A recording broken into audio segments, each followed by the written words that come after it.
This is After Full Dark, No Stars, Stephen King Revisited. I'm rereading all of Stephen King's books and writing blog posts before and after. I do the same introduction on each one, so I'll go ahead and read that, and that'll explain a lot without me repeating it to you over again. The plan is to reread all of Stephen King's works in the order that they were published. Richard Chizmar of Cemetery Dance had the vision. I'm doing it because I'm a writer and I want to improve my fiction, and I love Stephen King stories. I think there is something to be learned through this process. You can also go back to the beginning and read Before Carrie or any of my other posts up through this one and beyond by checking out this link to the master list of all my Stephen King Revisited posts. All right, Full Dark, No Stars is another of Stephen King's 4 novella collections. This one was completed in December of 2009. This is where he shines, and after rereading the collection, I think it might be one of his strongest works in the format. It's dedicated to Tabby still. All right. Again, Stephen King does a lot of that, where he'll take 4 novellas and put them into a collection, and there's several like that. Shawshank Redemption was one of those novellas in a group, and several other really, really great stories that are kind of in that 4 novella package, and I think it may be one of his strongest ways of storytelling. So we'll look at the 4 novellas that made up this particular work, Full Dark, No Stars. First story in the collection is 1922. King says he was trying to capture the feel of old photographs he'd seen of the time period. I think he captured that mood quite well. It's a well-formed, gritty, transgressive story. Transgressive means the characters don't allow themselves to be confined by the moral and legal standards of society.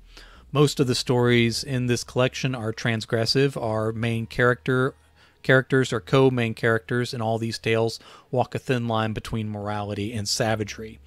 We begin with a 1930 murder confession. The confession takes us back to Hemingford Home, where Mother Abigail began her character arc in The Stand, and where a character from It finds himself prior to having to return to the evils of Derry, Maine. So Hemingford Home has come up a few times. It's kind of an unsung hero setting in Stephen King stories. Hell may be Omaha, our confessor muses. If God rewards good deeds, perhaps the devil rewards bad ones. There is so much to this line. So when he's behaving badly, there is some good that comes to him after that, and he speculates that since God has abandoned him, maybe the devil is rewarding him for the evil he's done. The loss of innocence and sanity looms large over this tale and all its characters. Very tragic for many of the characters, but still a very fascinating story. A great crime fiction story, too, by the way. He goes so far as to tell us this is a ghost story before there is a dead character to haunt us, and it is a very haunted story. They refer to a particular unborn baby as a chap, much like Susanna's alter ego does in one of the later Dark Tower series books. I had never seen that used for a baby anywhere else, but I've seen Stephen King do it twice. We get a newspaper article summary of a tale well crafted in the confessional note before the article. It all leaves us with the impression that we aren't sure what is real anymore. And he talks about a snood again, which appeared in earlier stories.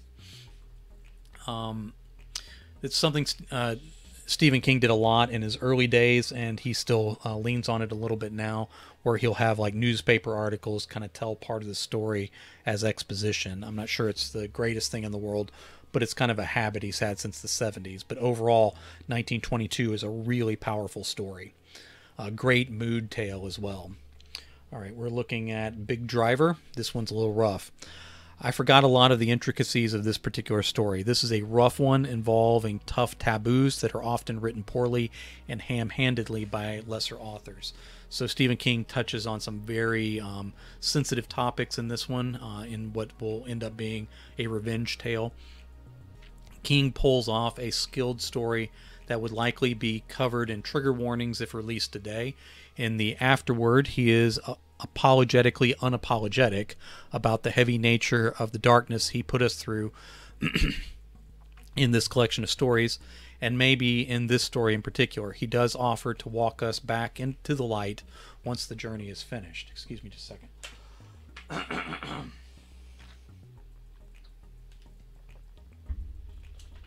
King has tackled this particular taboo in this story and the novel immediately preceding this collection. It's a jarring turn from a description of book touring, but of course, being a writer in a Stephen King story comes with its perils. Always a sucker for a shortcut, Stephen King has written some great and chilling stories involving the search for shortcuts. A plug-in TomTom GPS plays a big role in this story. I barely remembered that those were a thing. That is a very specific window of time in terms of technology. You could also rent DVDs from Blockbuster Video during this window of time. Life imitates art, and the cruder the art, the closer the imitation. That's an awesome line. We get an imperfect crime, but complete and maybe enough in the end. So again, that's another... it's a disturbing tale, one that probably deserves trigger warnings, but it's a well-written story. All right, the third novella in the collection is Fair Extension. I remember this story differently and maybe got it confused with another shorter tale. I have read this collection before and have just reread it recently. It's shocking to me how much I forget about books I've read in the past, especially the distant past. And it's almost like reading the stories brand new in some cases when I come back to them. We're back in Derry, which I might guess appears in as many or more Stephen King stories as Castle Rock. We're specifically revisiting the extension road out behind the airport, where you find gravel picnic areas where old people hang out, and where sellers park themselves on tables with strange gatherings of goods. This was a big spot in the novel Insomnia. The Barons from It get a little mention as well. Derry, Maine is modeled after Bangor, Maine, the real city, and so there's an airport and a access road around the back of the airport that exist there for real, and Stephen King's used them a lot in stories recently. Sometimes a cigar is just a cigar is repeated in several stories and novels before and after this one. There are a ton of cultural references and specific pop culture events in celebrities' lives that get mentioned throughout the story to mark the passing of time in an interesting way. I was going to list several, but decided there were so many that just leaving them all to the reader to experience was a better play in this case. A quote here, "We say children are hostage to our fortune, but I think children hold the parents hostage." It's an interesting line for a particular character. After making his deal and getting his temporary rewards, he wished for more. The fourth story, and for some people's favorite story, is A Good Marriage. In any other collection, this would be the runaway best story, and maybe it is still the best, but at most, this wonderful tale of horror and transgressive fiction might have to settle for being a three-way tie, and the story I would put in fourth place wasn't bad at all. It speaks to the strength of this collection. So, how's your marriage? Our main characters have seen better days. King paints a picture of a three-dimensional relationship on the normal side of the story's twist discovery. It makes the wife's difficult choices tougher to make even from the reader's perspective. The story is full of interesting conversations and dilemmas. Each time the discoveries are far worse than our characters thought. Afterward, King says these stories were hard to read as well as hard to write. That's kind of his non-apologetic apology. He wrote The Long Walk at 18 years old. Amazing.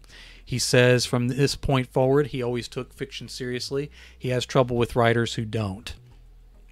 In this great discussion, he says great fiction should be propulsive and assaultive. He explains his meaning around this well, and I think he achieved it with all four of these tales. The idea that the story needs to propel you forward, and it really needs to assault your senses and your sense of well-being and your preconceptions and your mental state and the way you see the world, so that the story just assaults all of those comfortable places for you.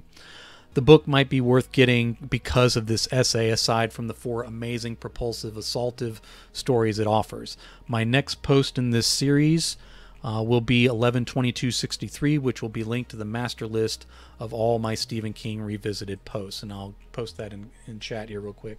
I remember reading Full Dark No Stars when it came out and finding most of the novellas just that really dark.